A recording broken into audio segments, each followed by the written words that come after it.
Рада всех видеть. Спасибо, что вы до нас дошли.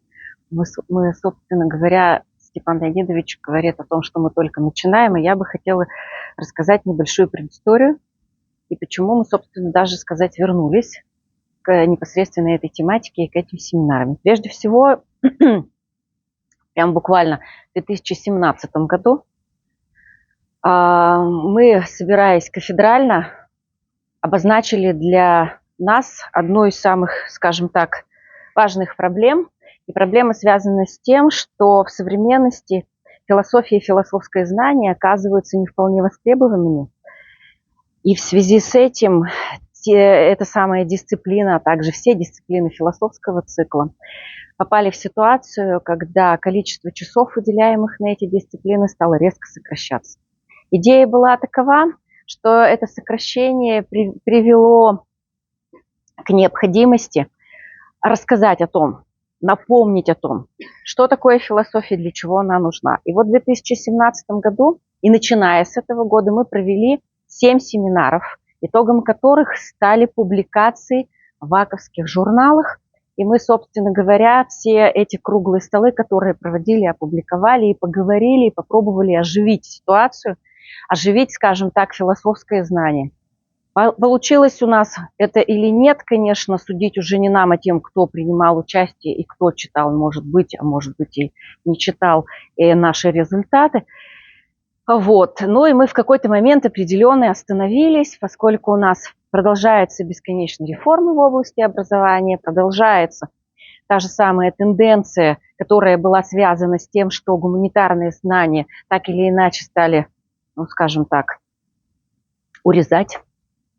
Не отстранять, но некоторым образом ситуация стала меняться. Особенно серьезно ситуация поменялась тогда, когда у нас появилась дисциплина история России, непосредственно настроенная на то, чтобы теперь стать основной дисциплиной гуманитарного цикла, и в результате за счет того, что туда требовалось выделить огромное количество времени и рассказать и базировать гуманитарные представления и ценностные ориентации именно на дисциплине история России, философия оказалась вообще на периферии. Ну и, собственно, вроде как мы остановились в этих семинарах, а теперь в связи с новыми потребностями, в связи с тем, что перед нами, какие вызовы стоят, появилась идея возобновить эти семинары под тем же самым названием, которое мы в 2017 году на кафедре и обозначили. И это название «Философия, герменевтика, концептов». Если непосредственно тогда это были круглые столы, и мы собирали преподавателей дисциплины философии, то сейчас мы немножечко решили поменять формат и сделать научно-исследовательский, научно-методологический семинар. На самом деле это тоже вещь такая дискуссионная, в связи с чем? В связи с тем, что требуется, конечно, определить, на чем мы хотим остановиться: на исследовательских проектах, на методологических каких-то вариантах рассуждений. Но я думаю, что в ходе обсуждения и продолжения работы в рамках семинара мы каким-то образом определимся и установим какие-то границы, в рамках которых и будут осуществляться наши, собственно, рассуждения. Как всегда, мы втроем или вчетвером встретились для того, чтобы вот такого уровня мероприятия провести, организовать. И вот я тут написала тех, кто непосредственно стали организаторами нашего нового такого формата, нашего нового оживления разговора в области философии. Это Удмуртский государственный университет, Институт философии и права Уральского отделения Российской академии наук и Союз научных инженерных общественных отделений. И, собственно, я думаю, что все те, кто организует, они здесь присутствуют, и я думаю, что вы сегодня всех коллег замечательно слушаете. Ну, а непосредственно, так или иначе, я останавливаюсь на том, что было вынесено в информационное письмо, то, о чем, наверное, некоторым образом получается, так сказать, сосредоточены мои мысли в связи с тем, что это болевая точка в преподавании философии, в существовании философии, некоторым образом в попытках осуществить и придать некоторым образом смысл философскому знанию как таковому. В связи со всеми проблемами, которые есть и которые непосредственно у нас так или иначе существует. В качестве такой основной цели всех этих семинаров было предложено актуализировать философское знание в условиях современного цифрового понимания нашего существования и задать определенный метод, сквозь призму которого возможно было бы придать новый смысл философскому знанию как таковому. Ну и поскольку непосредственно я занимаюсь герменевтическими методами, герменевтическим способом интерпретации в рамках философии, потому и предложила посмотреть на это все сквозь призму герменевтики концептов. Но, наверное, дальше, когда мы с вами сейчас вот будем уже разговаривать в диалоговом режиме, может быть, конкретно я и остановлюсь на том, чтобы рассказать немножечко об этом методе и почему, собственно, я из всех методологических вариантов, которые есть в философии, останавливаюсь именно на нем. Да? Вот. А сейчас я бы все-таки еще озвучила те задачи, которые стоят перед семинаром и которые, мне кажется, действительно так или иначе мы ставим с коллегами перед собой для того, чтобы аккумулировать людей вокруг этих семинаров, тех, которые занимаются философией, прежде всего у нас в Мурской республике. Вот. И, значит, в процессе семинаров обдумать смысловые узлы, через которые философия живет в современном, образовательном, научном, интеллектуальном полях. Привлечь коллег из Удмуртской республики и других регионов России к проблемам современного статуса философии и преподавания философии, собственно говоря, потому что она не столько преподается сейчас непосредственно для тех, кто занимается только своей профессиональной деятельностью философской, но и вообще для всех непрофильных направлений обучения. Обозначить в научном и методологическом плане вопросы модификации и трансформации философского знания в той ситуации, в которой мы оказались, для того, чтобы некоторым образом придать социальный статус, социальное звучание и задать необходимость существования философии. Так. Угу. Но помимо всего прочего, мы с коллегами, несмотря на то, что коллег здесь мало, тех, которые непосредственно включены в процесс преподавания философии, да, мы прекрасно с вами знаем, что у нас прям острая нехватка есть профессиональных философов, те, которые занимаются исключительно профессиональным философствованием, сосредоточили свою жизнь и связали свою жизнь с философией. И, конечно, таких людей осталось прямо вот единицы, и мы все друг друга знаем. Конечно, безусловно, хотелось, чтобы мы каким-то образом регионально укрепили то сообщество, которое есть. И у нас для этого есть все инструменты, все возможности. Я думаю, что, конечно, задача в этом плане глобальная, но все-таки она может быть тоже реализована. Поскольку точкой, которая соединяет всех людей, преподающих философию, изучающих философию, так или иначе, значит, именно в научном плане развивающих ее, является преподавание дисциплины история философии науки. Поэтому мы решили, что, конечно, первоначально мы остановимся, возможно, на преподавании именно этой дисциплины, на, собственно говоря, тех вопросах, которые связаны с существованием этой дисциплины. Именно эта дисциплина по-прежнему позволяет сохранить философию, и через эту дисциплину по-прежнему возможно показать, что философское знание не просто живое, оно некоторым образом оказывается необходимым для научных исследований, для социальных исследований, для тех вопросов, с которыми так или иначе сталкивается современности жизнь человека. Ну, в общем-то, собственно говоря, поскольку такие цели даже в каком-то смысле глобальные, может быть, показаться, да, стоят перед нами, я бы сказала, что эти цели вполне реализуемы. Как только начали мы вот этот вот разговор, коллеги на самом деле, несмотря на то, что вот у нас тут технически, я бы сказала, во многом проблемы, я даже думаю, что если кто-то пришел, может быть, не вполне не смогли сегодня у нас дойти. Вот, несмотря на это, с теми, с кем удалось поговорить предварительно, они все сказали, что они понимают необходимость вообще таких семинаров, и что это действительно возможность нам хотя бы встретиться с региональным сообществом и обменяться в каком-то плане мнениями, идеями, и самое главное, осветить вопросы и проблемы, с которыми мы сталкиваемся постоянно при, значит, чтении вот прежде всего дисциплины и существовании философии в образовательном поле и в образовательном пространстве.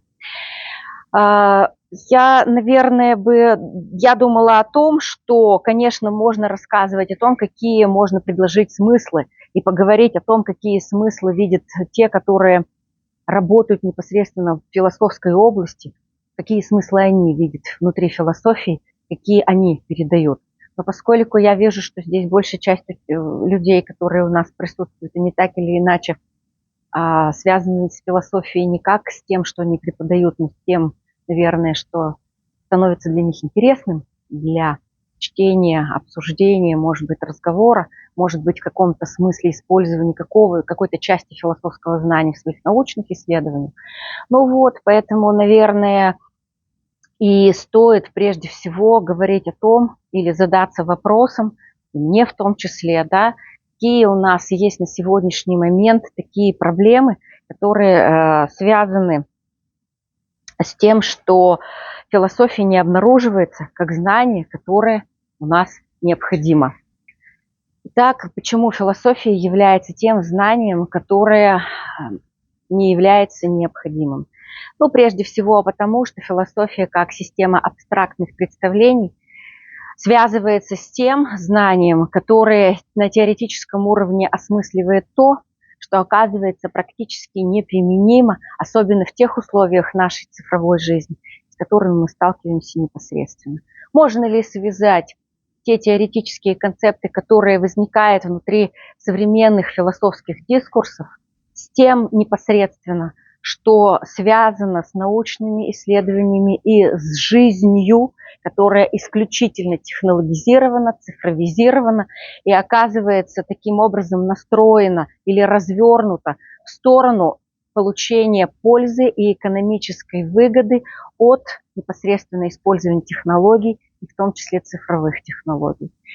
Может ли каким-то образом встроиться в это сложное поле философии? Если мы обратимся к самим философам, то мы обнаружим, что, в частности, Ясперс красной строчкой нам прописывает в знаменитой книге «Введение в философию» о том, что философия не должна оправдываться, что ее существование, оно неизбежно связано с тем, что она оказывается настолько самодостаточной и существует такое количество времени, что ее оправдание не приведет к тому, что она докажет свою некоторую пользу или необходимость. Смысл ее заключается в том, чтобы она сохраняла саму себя.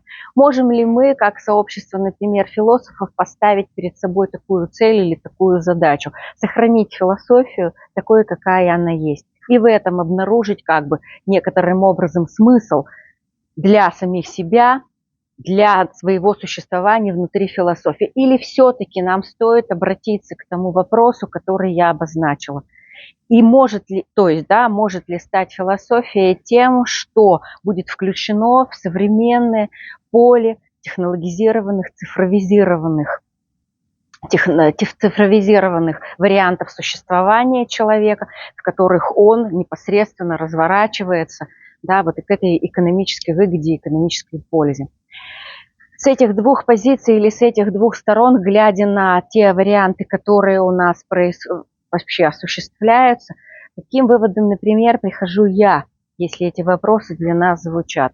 С одной стороны, безусловно, существование, конечно, философии, философского дискурса, оно настолько самоосновно и исторически обосновано так, что, конечно, нам хочется как профессиональному сообществу говорить, что вполне достаточно того, что мы выстраиваем свои философско-научные измышления, и достаточно того, что мы оказываемся по-прежнему интересными для людей, которые так или иначе втянуты в интеллектуальную сферу.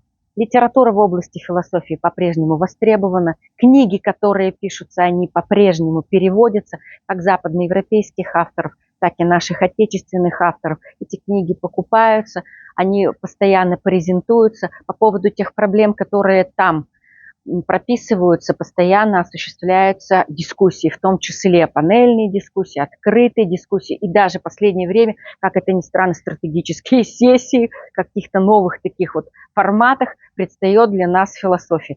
И вроде бы кажется, да, все это и показывает или указывает нам на то, что философия самодостаточна, в интеллектуальном поле она представлена, да и люди, которые занимаются наукой, отчасти входят в философию, потому что им прежде всего интересно посмотреть, а что там еще происходит, что там еще так или иначе обозначается.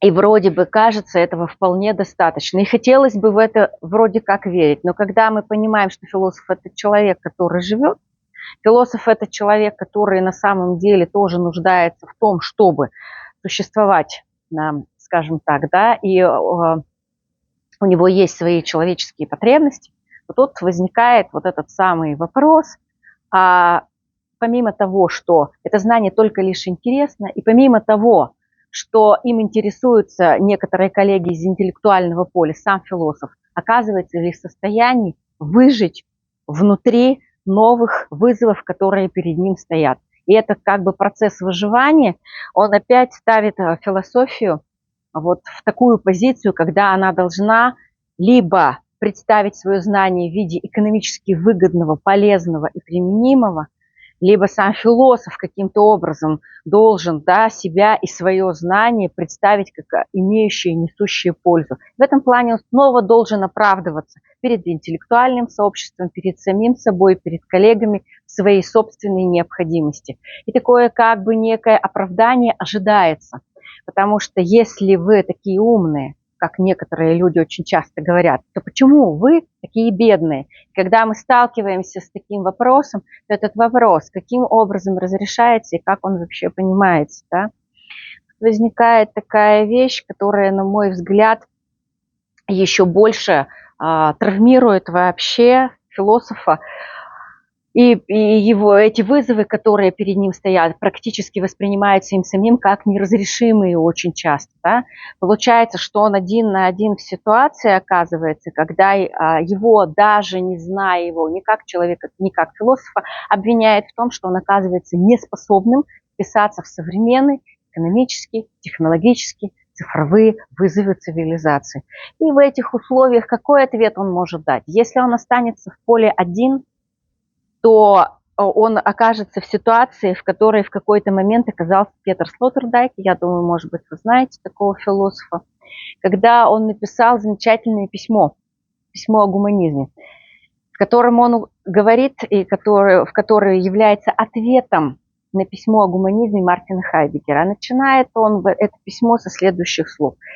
«Я пишу это письмо как некое сообщение. Оно никогда не будет издано, но я его отправляю в сеть интернет для того, чтобы обнаружить хоть каких-то коллег или друзей, говорит он, которые бы смогли не только прочитать, но понять и могли бы стать теми самыми друзьями и коллегами, которые бы продолжали философствование, осуществляли его. На самом деле это письмо и вот это начало, это некоторый такой, я бы сказала, крик философа и призыв к тому, что философия на самом деле живая, но то состояние, в котором находится философ, конечно, вопросительно не только в нашей с вами ситуации, не только в нашей с вами российской действительности, не только в нашем вузе, но некоторым образом это то состояние, которое мы наблюдаем в современности в целом и в западноевропейском дискурсе, и некоторым образом и в том дискурсе, который на сегодняшний момент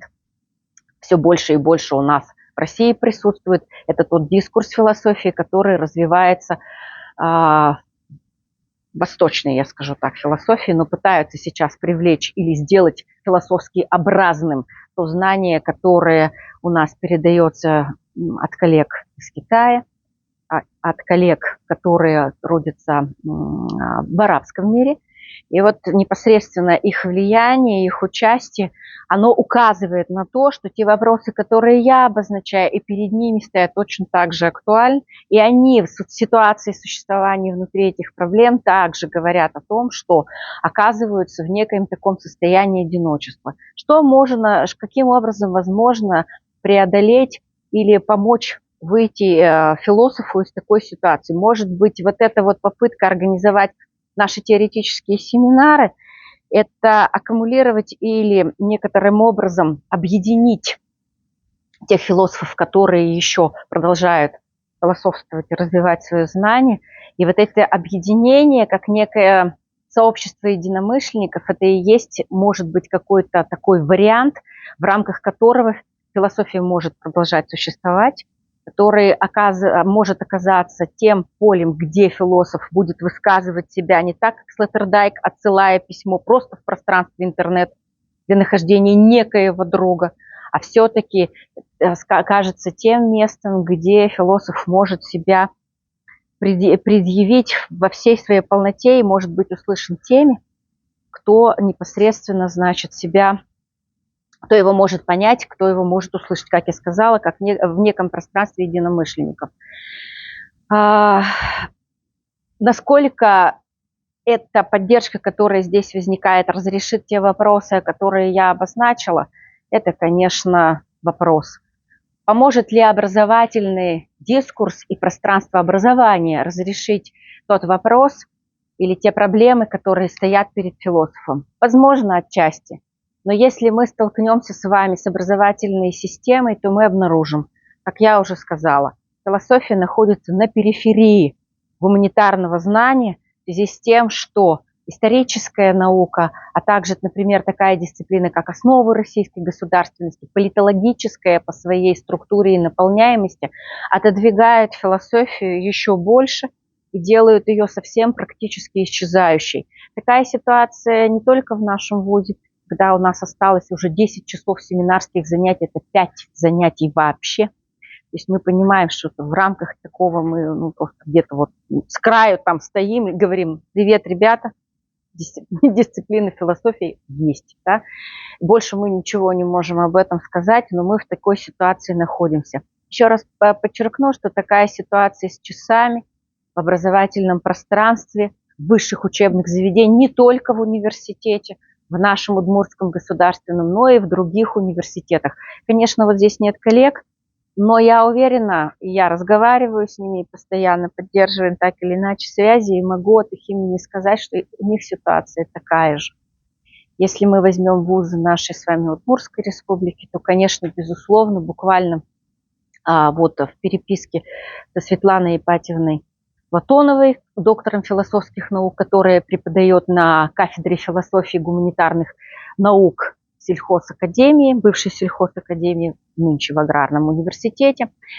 Точно так же пишет и говорит о том, что сокращение часов по философии настолько серьезные, что у них просто осталось буквально 8 часов. Когда я услышала о 8 часах, я поняла, что это уже там катастрофическое положение. То есть буквально, если еще немного, то мы уже можем не потерять дисциплину философии. Что позволяет ей сохраняться в образовательном стандарте? Да? Почему все еще даже в таком маленьком количестве, но она представлена во всех направлениях и все еще читается в высших учебных заведениях? Это федеральные стандарты. Там дисциплина философии в этих старых стандартах все еще обозначена в качестве обязательной дисциплины. Поэтому она все еще сохраняется даже в такой небольшой представленности. Часовой я имею в виду представленности. Вот. Что же касается тех проектов, которые сейчас связаны с реформированием высшего образования, то встает большой вопрос, сохранится ли эта дисциплина или не сохранится. Пока те люди, которые работают над новыми стандартами, нас уверяют, что она сохранится, что разрабатывается новая концепция, что это знание оказывается необходимым. И вроде бы тогда, если это знание действительно будет все еще каким-то образом почему-то сохраняться в этих стандартах, то тогда, может быть, для философа и есть вот эта вот система образования, и новые стандарты – это тот способ, где они могут себя реализовать. Но проблема заключается в чем? Сейчас, если действительно концепция, которая прописывается в Санкт-Петербургском государственном университете имени Герцена по дисциплине философии для непрофильных направлений, вступит в силу, и мы будем читать дисциплину эту в соответствии с этой концепцией, то мы столкнемся со следующими проблемами. Ознакомившись с проектом этой концепции, я могу сказать, да, что, во-первых, она называется российская философия, что уже вызывает большое количество вопросов. Да? Во-вторых, то те вопросы, о которых мы должны рассказывать, строго ограничены. То есть получается, что мы не сможем больше говорить о философии так, как мы себе ее видим и представляем. Она больше не окажется в этом плане какой-то свободным способом философствования, оживления мышления, а она будет некоторым образом существовать в таких границах или жестких рамках, когда она обязана будет передавать только то знание, которое прописано в этих разделах, представленных в концепции. В частности, да, это разделы, связанные с тем, что западноевропейский дискурс философии, он является не центральным теперь, а центральным является российский дискурс философии. Здесь, конечно, очень много вопросов. Что это такое, например, да? Что это такое и каким образом вообще это может быть озвучено. В частности, когда я отправляла информационное письмо, и если вы с ним знакомились, то я говорила о том, что, может быть, здесь следовало говорить в более мягком формате о том, что у нас есть философия на русском языке, например, или более в традиционной форме, которая существовала, это все-таки русская философия. Но это вызывает большие вопросы, проблемы, и, соответственно, вот поскольку мы в окончательном варианте не имеем разрешения этого вопроса, то вот пока могу только наметить такие проблемные моменты. Сможет ли философ, живя вот в таких вот жестких рамках преподавания философии, оказываться не просто в состоянии выживающего, а оказаться и сохранять свою самостоятельность и свободу философствования? Это большой вопрос. Да, вероятно, мы сохраним необходимость философского знания, но сохраним ли мы философию в ее какой-то такой специальном аспекте знания, таким знанием, которым она являлась всегда, таким знанием, которое оказывалось интересным интеллектуальному пространству и пространству, в том числе научных исследований, это большой вопрос. Потому что мы понимаем, что рамки, которые задавались всегда, эти рамки идеологизированные так или иначе, они всегда приводили к тому, что философия, существующая в этих рамках, так или иначе переставала пониматься как свободой и осуществлением философского мышления, а понималась как исключительно идеологическая система. Ну и, соответственно, не хотелось бы, конечно, чтобы философия превратилась снова в такой идеологический каркас и только так воспринималась и рассматривалась. Но мы понимаем, что и это направление сейчас, и в этом направлении мысли многих товарищей, которые непосредственно пытаются каким-то образом сохранить философию внутри образовательного пространства. Вот, наверное, здесь я бы поставила многоточие, а не точку, в связи с тем, что я и хотела и обозначила те вопросы и проблемы, а также те вопросы, связанные со смыслами существования философии, которые так или иначе оказываются для меня существенными, поскольку я непосредственно занимаюсь как преподаванием философии, так и тем, что пытаюсь философствовать и сохранять философию, по крайней мере, в рамках Удмуртского государственного университета. Спасибо. Спасибо за то, что прослушали доклад. Может быть, Степан Леонидович, я бы могла Ну что, коллеги, я считаю, всегда в таких случаях надо первым делом поблагодарить докладчика. Если позволите, я начну эту дискуссию, поскольку мы предполагали именно формат дискуссионный. И пока я слушал Наталью Борисовну, у меня появилось несколько мыслей, вызванные этим докладом. Я хотел бы им поделиться, но сначала хотел бы поделиться неким образом, который у меня встал на середине вашего доклада, Наталья Борисовна, когда вы говорили про травму философа, про Слотerdайка. У меня встал образ известный романтический странника над туманом, который... Я только вот автора забыл. Странник. Вот, Фридрих, точно. Спасибо Александру Ивановичу, всегда поможет в таких случаях. Ну, я хотел бы немножко выступить на неком контрасте по отношению к этому образу. И я к нему подойду немножко издалека. Вот. Мне кажется, сама идея, которую мы обсуждали, и которую сейчас мы будем в более широком кругу обсуждать, задаться вопросами философии и науки, кажется, это очень перспективная и интересная посыл и идея, которая позволяет в том числе избежать тех рисков, которые, ну, по крайней мере, часть этих рисков, которые Наталья Борисовна в своем докладе обозначила. Да. Особенно, что касается некоторой идеологии, да, некоторой зажатости в определенных рамках. И я тут хотел бы таких 3 некоторых пласта обрисовать, связанных с философией науки вообще. Начну с глобального. Что... Я понимаю, вы уже к своему докладу постепенно переходите. Нет, я как раз вот эту вещь как раз вообще никак не касается моего доклада, но...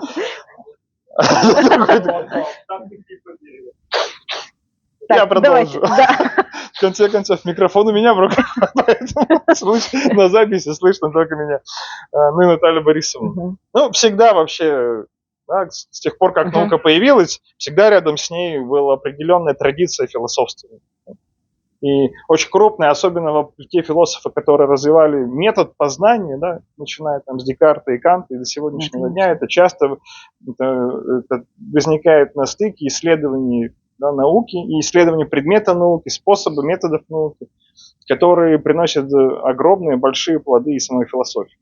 Если говорить про некоторый уровень пониже, такой отечественный, ну, то, что вы вспоминали, вот буквально недавно с подачи Алексея Владимировича я читал сборник про, я его упомяну еще потом, философия второй половины 20 века отечественная, где очень часто почти что все авторы и все крупные философы того эпохи, которые не находились в мейнстриме диалектического материализма, они все себя ассоциировали с вопросами гносеологии, теории познания. И науки. Все философии науки, даже можно сказать, да. Ну, такая терминология там не участвовала еще, но сегодня мы все называем философией науки, и все подчеркивают, что это именно та область, которая позволяла достичь некоторой свободы от общих доктринальных ограничений, которые в то время были, безусловно, сильны. И сегодня мы не находимся в такой ситуации, и сегодня, как мне кажется, во многом у нас такое ситуация с философией, это такое поле раздробленных дискурсов, есть некоторые модные направления, но тем не менее вопросы философии и науки, как мне кажется, всегда могут быть чем-то вроде такого, ну вот не знаю, такой поток воды, да, в котором можно дотолкнуться до дна и на что-то более-менее твердое опереться, да, чтобы задать некоторую точку отсчета, в которой можно в этом потоке, ну, получить некоторое направление, некоторый толчок, для некоторая единая точка отсчета, с которой можно начинать различные рассуждения. И в этом смысле, мне кажется, в нашем семинаре мы можем позволить себе не ограничиваться никакими отдельными рамками, методологическими рамками. Пусть цветут все цветы, как говорится. Тем более, что мы эту традицию во многом уже заложили в рамках философии ФИКОС, где мы много людей привлекаем, не будучи профессиональными философами, которые приходят во многом от вопросов, которые появились у них в рамках собственной дисциплины. Поэтому, мне кажется, такая институализация семинара, да, вокруг этой тематики, мне кажется, очень перспективна и, в общем-то, позволит именно сделать, ну, не попадать в те... Я не буду рассуждать про часы, тем более я эту тему не очень хорошо знаю, как у нас с часами, как бы. Но что касается вот именно площадки, да, обмена мнений, где мы можем делиться новыми идеями, новыми, да, статьями, да просто даже что новое прочитали, да. Тем более у нас же есть живые прямые связи с людьми философствующими у нас в стране, с МГУ, там, с МГИМО, да, есть вот учебников философии мы собирались обсуждать, если по плану говорить. Так что, мне кажется, вот построить некоторый такой семинар вокруг этой тематики очень круто, перспективно и классно. Это мое рассуждение по поводу... Можно я отвечу сначала, а потом Алексей Михайлович. Я по поводу все-таки философии и науки хотела ответить. Во-первых, я сказала, конечно, безусловно, что и мы с вами, да, остановились в своих рассуждениях на том, что стоит, наверное, начать как раз говорить о философии дисциплины, посвященной философии и науке, в рамках которой мы и обнаруживаем вот это некое соединение. Но, как я и сказала, все-таки я, конечно, вижу, что с задором вы подходите к тому, что да, классно, есть возможность такая соединить все это, но Когда мы говорим о возможности соединения отправной точки для того, чтобы сохранить свободу философствования, да, благодаря науке действительно это так, и это происходило и сохранялось, я с вами тут полностью согласна, но мы же должны с вами понимать, что философия – это не только то, что связывается с наукой. Философия в своем многообразии – это значительно больше, чем только то, что непосредственно связано с научным дискурсом и с научными исследованиями. Это во-первых. А во-вторых, классно, что возможно создать пространство единомышленников, как я говорил, благодаря тому, что присоединяется интеллектуальная та сфера, где философия все еще чувствует, что она какой-то интерес вызывает. Но когда мы обращаемся в большей части повседневной жизни, то мы с вами тут же обнаружим, что отношение к философии совсем не такое восторженное. И мы с вами тут же обнаружим, что очень много вопросов вызывает. А есть ли необходимость все еще оживлять философский дискурс, приземлять его на научные исследования и так далее, и так далее. То есть это на самом деле возможность нашего сообщества, это попытка нас с вами сохранить, но и помнить о том, что вот этот вопрос стоит по-прежнему актуально, я думаю, нужно помнить. Нельзя забывать, что ли, да, или сохранять. Я сейчас дам слово Алексею Михайловичу на маленький комментарий по этому поводу. Да. Сейчас, секунду. Алексей Михайлович, секунду. Сейчас микрофон передам. Рада, что мы просто маленький комментарий, я закончу свои комментарии на этом деле. Просто, поскольку мы снова вспомнили про некоторые вопросы оправдания, я просто маленькую историю. Я помню, как-то, будучи студентом-физиком, где-то в курсе на 3-м ехал автостопом в Челябинск. И водитель, который, спросил, а кто я вообще? Я сказал, я студент-физик. Он мне сказал, вообще зачем нужна физика? Я что-то помню, пытался ему объяснять, объяснял. И мы ехали 6 часов, я объяснял, и ничего не получилось. Я вышел, и я подумал, зачем я вообще это делал? А зачем? Если вообще это нужда, в широкому кругу, вообще мало чего нужно. То есть это ладно, я просто это Ясперс, который, говорит, что зато историю рассказал, все, передаю. Добрый день, я, в общем-то, не хотел особо говорить, но тут получилось таким образом, что, во-первых, как один из организаторов со стороны Академии, во-вторых, я тоже занимаюсь преподаванием, я постараюсь очень коротко, скажем так, вначале 3 анекдота, потом в системе образования. Я не знаю, насколько, в общем, в Москве это дело все происходило, наши коллеги разговор, в общем-то, шел о том, что Красный Медведев, по-моему, уже перестал быть президентом, а премьером там буквально стал Ахмад Джонсон. И чем отличается наш Медведев от Джонсона? В том, что, нашего обучали, он так и не понял, для чего ему, в принципе, преподавали философию. А Джонсон, предполагалось, что он учился в Солидном университете и так далее. Он знает, какие задачи ставятся на решение философом. И главное, он умеет на языке клиента эту задачу, управленческую задачу поставить на философском языке. И сейчас к этому делу подойду. Второй, в общем-то, анекдот примерно таким образом выглядит. Я сейчас не помню фамилию директора этой корпорации Сухой. Случайно оказался разговор между доцентом Чусовым, хорошо известным, здесь, и Володей Голяпиным, который, в общем-то, учился в военном училище, но потом по состоянию здоровья оттуда ушел. В общем, он знает, что такое философия. В общем-то, разговор шел долго. Он начал жаловаться о том, что есть хороший проект, который директор этой корпорации просто-напросто валит из-за того, что двигает там суперджет или что-то наподобие этого. И, в общем, накатали, экспертизу такую, что, в принципе, все. Надо, чем-то, помочь. Просто как раз как в этом анекдоте, знал, кому жаловался. В общем, потом с Анатолием Витальевичем как-то после этого разговаривали. Он сказал, ты знаешь, говорит, самую экспертизу, которую составили по заказу этого директора, ее завернули. Чусов написал экспертизу на экспертизу. И вывод такой, ребята, если это у вас... Нет, подождите, кто не знает, это доцент с кафедры философии, методологии и науки Московского госуниверситета, философского факультета, естественно, В общем, вывод экспертизы был примерно такой. Если это у вас эксперты, то, ребята, ваша контора, в общем, надо разгонять. И тут, конечно, вспоминается такая вещь, как, помните, очень широкое движение методологов.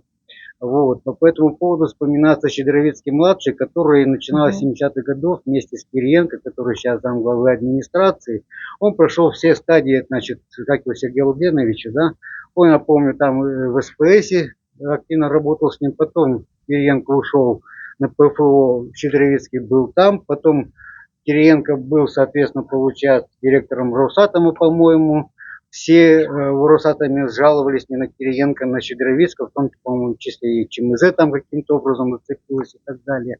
В общем, к чему эти анекдоты рассказываем? Мы на самом деле просто здесь, мне кажется, должны хорошо понимать, что когда мы говорим про философию, ее преподавание, здесь как бы есть 4 таких, вот, ну, скажем так, пласта. Во-первых, там акты философского мышления, мы трогать сейчас не будем, да, по большому счету. Вторая, это, собственно, та работа, которая проводится внутри философии как определенная дисциплина, там, где это бог штабирован, то есть разбор статей, комментирование и так далее. А вот очень момент, который у нас фактически оказался выпущен, скажем так, вот после советского времени, это прикладные, как ни странно, аспекты, все заговорили про идеологию. Вот. Но дело в том, что вопрос прикладной философии – это вещь, которая почему-то считается вещь, которую нельзя обсуждать. Я в этом отношении хочу сказать следующее. У меня такое впечатление, я преподавал, в Академии наук, естественно, очень много. Сейчас философию права пока там юристы не закрыли, да, по большому счету, это тоже направление было у них обязательно. Мы как-то пытаемся, как бы, особенно в курсе этих небольших, навязать как бы наше внутреннее понимание и видение. У меня было несколько случаев, когда в школе милиции преподавал. Когда люди просто-напросто приходили сами, либо приводили людей для консультации. Еще раз повторюсь, не вопрос как бы о смысле бытия, да, по большому счету. Люди просто знают, что человеку примерно этот человек лечит от этих болезней. И когда, в общем-то, была последняя была общественная организация, там что-то родители чего-то, скажем так, человек-предприниматель, в общем-то, его привели ко мне, мы с ним долго, часа полтора-два разговаривали. И, в общем-то, получается как бы так, не то чтобы о смысле жизни, но вообще, мужик, а чем ты занимаешься? Вот зачем тебе это надо, и что-то все из этой организации хочешь получить, как бы тихонько такая раскрутка пошла, человек как бы ушел более-менее. В этом может быть где-то частично похоже на психотерапию, я не знаю, как бы это решение сказать, да. И, соответственно, вот этой стороны тут два момента есть. Мы должны в этом отношении как-то все-таки понять, что мы, во-первых, готовим тех людей, которые будут пользоваться, то есть люди, которые могут, условно говоря, понимать, зачем приходить к философу. Не по всем вещам. Кстати, может, это знает Павел Щелин, сейчас очень часто появляется на украинских этих ютубах. Человек, который занимается серьезно философией политики, и он в этом отношении очень хорошо, не впадая в комментирование текущих, в общем-то, вещей, очень хорошо как бы многие вещи прокручивает. Кстати, я думаю, если как бы нормально пойдет, вот если Кипр нас как бы не отрубят международных встречах, то нам, кроме болгар, решает только для приглашать людей оттуда, скажем, да, по большому счету. Вот. Первый отдел. Кто мешает, первый отдел. Да нет, я думаю, не согласуем, да? Не надо демонизировать. Я не знаю, может быть, мои бывшие мертвые погоны, как бы, относиться. Вот. И второй момент, о котором я, в общем-то, хочу сказать, мы как-то хотим того или нет, мы должны это дело привязывать, получается, к тем дисциплинам, которые мы преподаем. Просто преподавая философию права, он так сложился исторически, я там в школе милиции работал, здесь не хватит.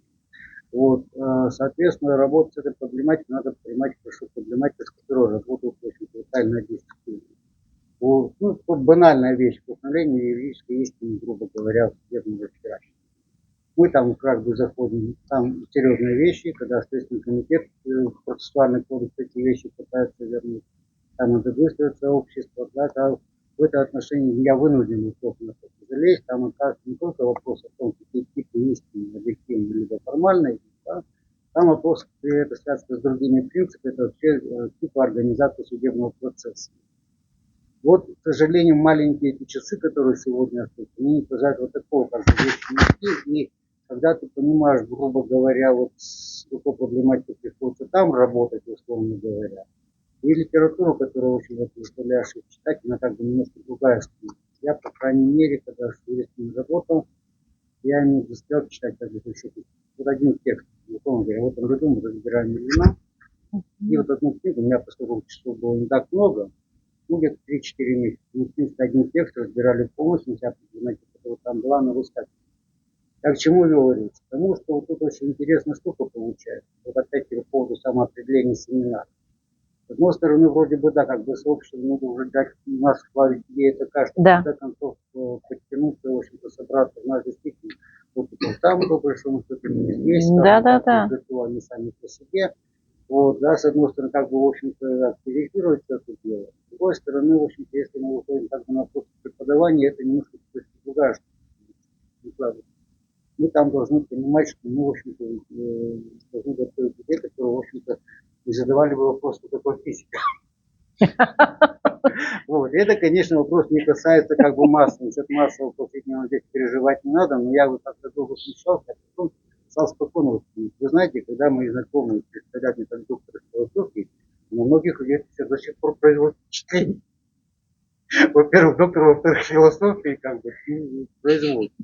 А вот еще как бы здесь момент, который напрашивается, это, конечно, вот вещи, которые связаны с выходом, ну, скажем так, философии на действительно те актуальные проблемы, которые в обществе существуют. Я сейчас не собирался говорить, но вспомнил, что в случае своего, допустим, исчезновения, да, получается, смотрите, как интересная штука получается. И опять-таки там должен быть некоторый партнер, он говоря, журналист, который, по крайней мере, понимал бы, к кому обращается, и какой проблематики я решил на тот счет.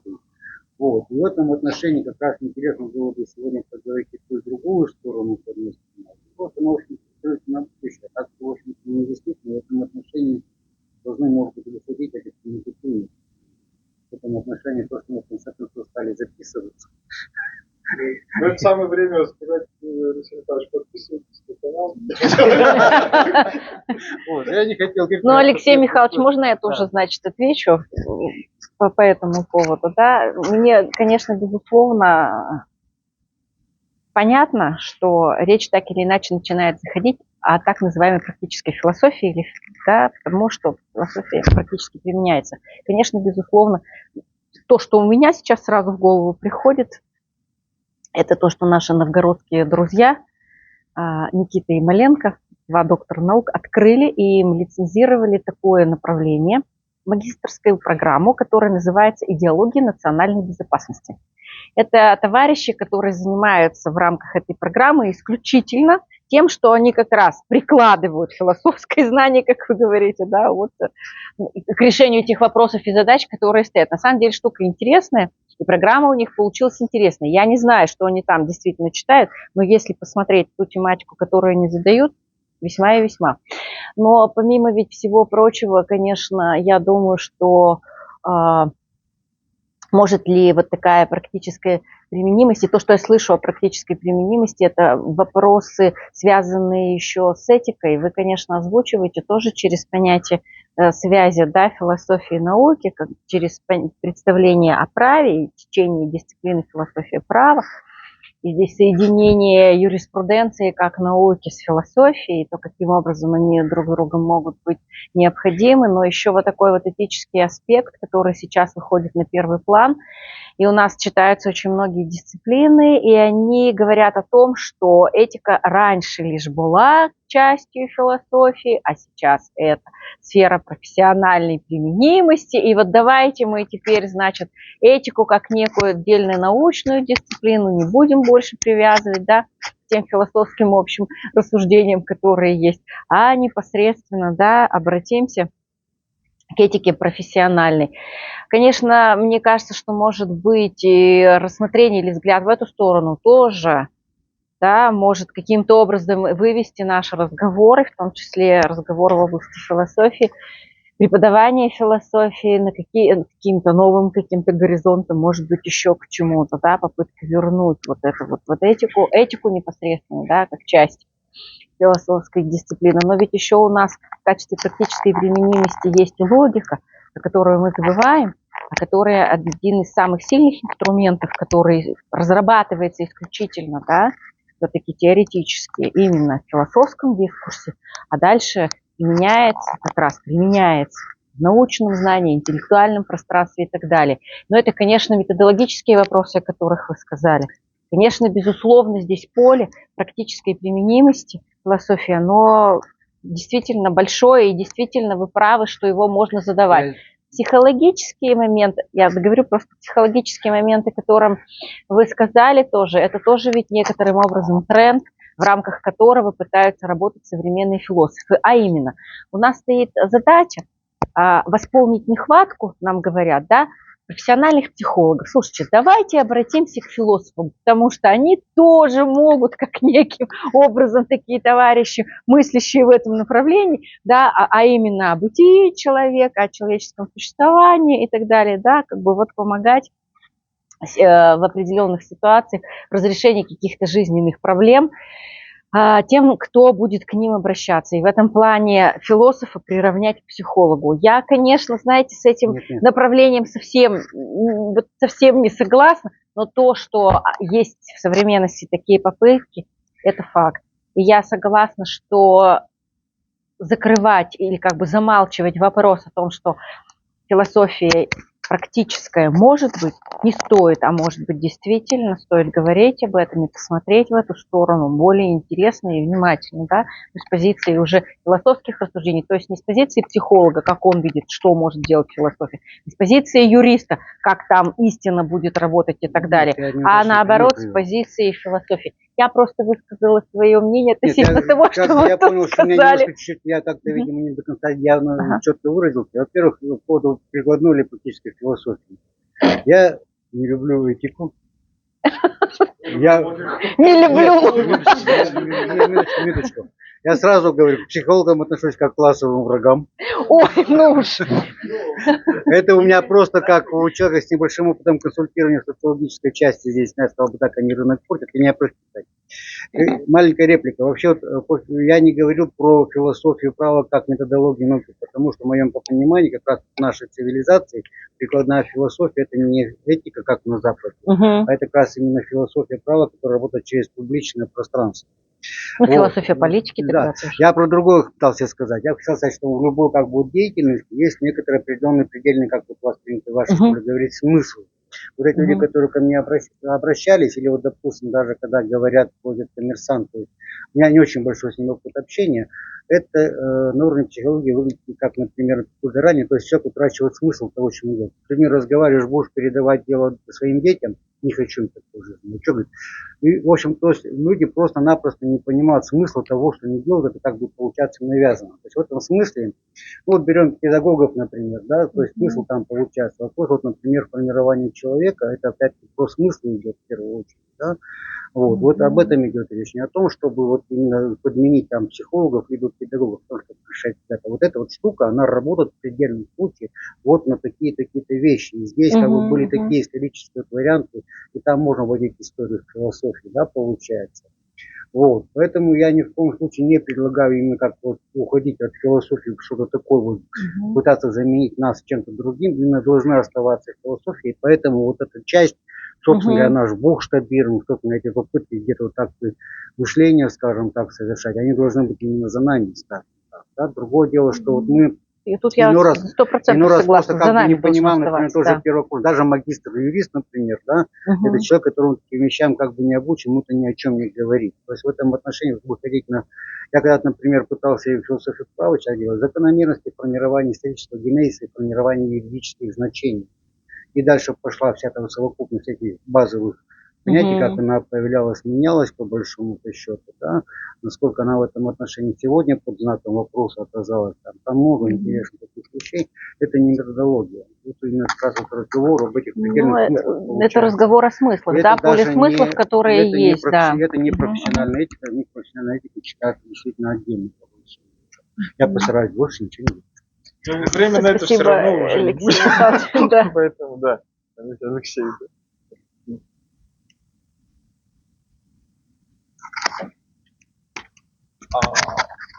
Спасибо большое, Наталья Борисовна. Было действительно мне очень интересно послушать. Я, как человек, у которого по часам, видимо, другая проблема, как историк, опять же, к вопросу о часах. Во-первых, спасибо большое за то, что вы вспомнили логику, потому что если бы вы про нее не вспомнили, я бы сейчас взорвался, честно признаюсь, потому что когда говорят о философии, для меня одна из главных вообще вопросов, это вопрос логики. Как человек, который достаточно много работает с нашим студенчеством разного уровня, я сразу скажу, что вопрос о логике должен становиться просто ребром. Я не знаю, как насчет истории философии для них важна, не важна, но то, что у нашего студенчества конкретно есть проблема именно что с логическим мышлением, причем элементарным, они в наличии есть. Они реально есть в наличии. И это является действительно гигантской просто проблемой. Если мы говорим о преподавании философии или философских дисциплин, честно признаюсь, для меня вот этот вопрос немножко болезненный, поэтому здесь я выражусь в таком формате. Да, со всей ясностью, спасибо. Да, и все-таки я немножко вернусь к вашему накладу, когда вы говорите о философской свободе, когда вы говорите о идеологическом давлении и так далее, ну, мне всегда хочется спросить, подождите, но разве мы находимся под постоянным идеологическим давлением? Вот эта философская свобода для меня лично, она немножко кажется мнимой, по большому счету, прямо. Мы находимся всегда в жестких рамках. Причем были, есть и боюсь, что будет. И говорить, что здесь философия находится или выживание философов все время как-то оказывается российской философией и прочее, ну, не знаю. Я могу вспомнить 1000 примеров, когда запрещали философию, философ оказался еще более серьезным. В истории мы можем обнаружить, в какой момент ее вообще отменяли. Абсолютно верно. Особенно в нашей российской истории, согласна. Вот просто я к тому, что вопрос о идеологических давлениях, рамках и прочем, ну, он у меня вызывает, ну, как бы определенное несогласие. По поводу выживания философов в такой серьезной среде, вопрос профессиональности философа, профессионального философа как такового, мне кажется, он во многом приносит на философию или именно философа это те болезни в обществе, которые есть. Организация в обществе, выгорание человека. Философ же не оторван от этого. Вы привели прекрасный пример Слотerdайка, господи боже мой, это может любой практически человек из нас взять сейчас и написать, у нас проблемы в коммуникации, мы в атомизированном обществе. И вот тут вот как бы у меня сразу возникает такой, на мой взгляд, прикольный вопрос. Где же тогда вот это действительно вопрос конкретный? Кто такой тогда философ? Мне вот сразу хочется вернуться к определению философии, размышления, мудрости. Если мы вернемся к этому, тогда я сразу понимаю, что нужен профессиональный философ. Действительно нужен человек, который философствует. А из него уже там, может быть, будет когда-то рождаться профессиональный философ. Это мои размышления, Наталья Борисовна, это не вопрос. Я услышала 3 вопроса. На самом деле, первый вопрос связан с логикой. Да? Я считаю, что логика, конечно, так или иначе связана с философией. Но, вы понимаете, логика не исчерпывается или не закрывает, или не тождественна философии. Да? Поэтому, конечно, да, мне вспоминается совсем другое. Вспоминается учебник за 5 класс, который был принят в 1935-1937 годах, и который непосредственно господин Сталин, как бы это ни прозвучало, а лучше исторически верно говорить товарищ Сталин, внедрил непосредственно в школу, где дисциплина логика в качестве обязательной и существовала. Это была никакая не дисциплина философии, а это была дисциплина логика. Она все-таки отдельная, самостоятельная и самодостаточная. Я согласна с вами, что есть этот вопрос. И требуется, конечно, даже уже в каком-то смысле именно требуется вернуть хоть в каком-то плане эту дисциплину. Раньше она читалась в большем количестве институтов, сейчас она сохранилась всего лишь в одном, это институте права социального управления безопасности, то есть вот на юридическом факультете, как сказал Алексей Михайлович, да, а больше дисциплины логика нигде нет.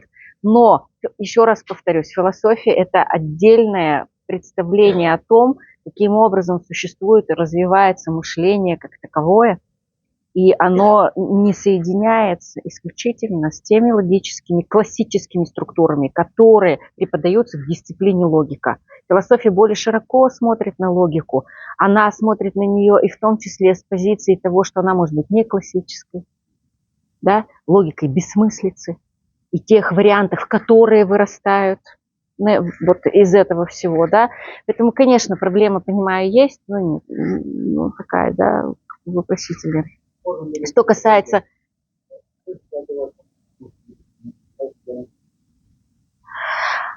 У нас логику читает не кафедра философии, логику читает кафедра социологии Рябов Михаил Александрович. Я пофамильно даже могу вам назвать, что называется. У нас единственный человек, который остался, кто читает логику. Вот. Второй вопрос был связан непосредственно со свободой философии, с идеологией. Знаете, что я вам хочу сказать? Нет, я не могу с вами согласиться принципиально, потому что идеологическое давление заключается на философию в том, что ей четко указывалось, что она может использовать один и только один метод рассуждения. И это знаете, не просто там ограничивает, а приводило к тому, что философия, ну, фактически исчезала и превращалась, ну, там, в политологию, еще во что-то, во что угодно. Она переставала быть тем, что непосредственно позволяло открывать мыслительные горизонты, новые смыслы, какие-то писать теоретические конструкции, которые возможно создавать именно только тогда, когда у тебя свободное видение, не ограниченное исключительно одним методологическим принципом. Давайте будем говорить честно. Если мы говорим о советском периоде, то мы четко знаем, диалектика – наше все. А поэтому мы должны тогда оперировать с вами только диалектическими представлениями и рассуждать, основываясь на законах диалектической логики. И тогда это наше все, извините меня, а все прочее, оно каким-то образом вообще живет, существует или нет. И когда у нас появилась возможность говорить более открыто, следовательно, используя другой методологический язык, философия сразу же начала меняться. Сразу же появилось что-то другое, интересное. Сразу же даже в области науки появились возможности, посмотреть, как возможно использовать философское знание, как оно работает. В том числе, например, мы же понимаем с вами, что когда мы говорим о том, что у нас есть философский язык, и что вообще философия стала исследовать язык науки, все это возникает и вообще развивается. И, возможно, стало только тогда, когда у нас как раз не диалектическая расцветала методология, а совершенно другая. Мы прекрасно знаем работу Гейзенберга «Физика и философия», где прямо четко целый параграф посвящен языковой реальности, в которой он считает, существует физика, развивается и прокладывает себе дорогу. Собственно, не цитата недословная, но практически, да, если мы откроем эту самую книгу. Поэтому я все-таки думаю, что идеология – это то, что сокращает. Я не думаю, что некоторым образом мои опасения связаны с тем, что как бы со страхом, да, что мы вот сейчас снова там впадем в какое-то состояние. Нет, я просто понимаю, насколько сейчас я связываю весь этот разговор с тем, что философия сгоняется. Для того, чтобы ее сохранить, она как бы вынуждена будет принимать те условия, которые ей будут диктовать. А эти условия – это как раз представление о философии как об идеологии. Она как бы вынуждена будет в это возвращаться или не возвращаться, я не знаю. Но я вот об этом говорила, когда говорила об этом соотношении идеологии и свободы. Ну и, наконец, третий вопрос – это о том, кто такой философ вообще, да? Вы знаете, философ для меня – это вообще человек очень удивительный, потому что передо мной есть такая фигура, которую я слушала с большим интересом в свое время. Это философ Бертран Рассел, который занимался популяризацией философии. И он пытался как раз, да, прям в таком американском варианте, поскольку, да, философствовал, он пытался как раз показать, что философия – это применима. Смотрите, друзья мои, есть такое выгодное знание, невыгодное знание. Есть такие разные варианты. Он ходил в огромное количество телепередач. Кстати сказать, вы говорите, выходить в коммуникативное пространство. Да, он ходил, записывал, выступал по радио, везде и публично, и очень много рассказывал о философии. Добился ли он результата, сохранилась ли философия. Да? И некоторым образом вот это философ, тот, который занимается тем, что некоторым образом опуская часть смыслов, редуцируя философское знание, делает его более доступным и массовым. Может быть, это философ, тот, которого ждут, и тот, который как бы философствующий. Мне кажется, что такой вариант может быть, но, к сожалению, его проект не удался. Философия в американском варианте практически перестала существовать. И мы не наблюдаем, увы, никакие философские школы, такие серьезные в современности, никакие такие вот проекты. На нем как бы все это и завершилось, можно сказать, по большому счету. А сейчас это прагматизм, который некоторым образом изживает себя, а больше даже о нем философствуют европейские авторы. И сейчас, как это ни странно, китайские и японские. Сейчас немножечко сдвинулись мы, да, но действительно интересно. А вообще, что касается другого способа философствования, то это еще и передо мной вот фигура, например, Чусова, да, вот сегодня о нем говорили, это тоже философ. Это философ, который прежде всего теоретизирует, Это философ, который, понимаете, методологически рассматривает и смотрит именно с позиции наличия философского языка, его развития, той применимости, которую возможно вообще обнаружить, в том числе и в научном дискурсе. Да, и это тоже философ, улыбающийся как бы про себя и продолжающий транслировать философское знание на теоретическом уровне, несмотря ни на что. Несмотря на то, что есть какой-то запрос о массовизации, несмотря на то, что как бы вроде бы надо бы доступной философию сделать или еще какой-то. Есть и такой философ. И он как бы вполне именно тот, который, наверное, и сохраняет философское знание. Но есть еще философ и вольнодумщик, как бы философствующий, о котором вы сказали. Знаете, у меня вызывает эту улыбку в каком плане? Знаете, очень многие хотят философствовать. Открывая философскую книгу и читая философский трактат, приходят к выводу: вот я-то сейчас вам скажу, что такое философия. Вот я сейчас вам расскажу, потому что я включился в язык, я же использую его, я уже философствующий.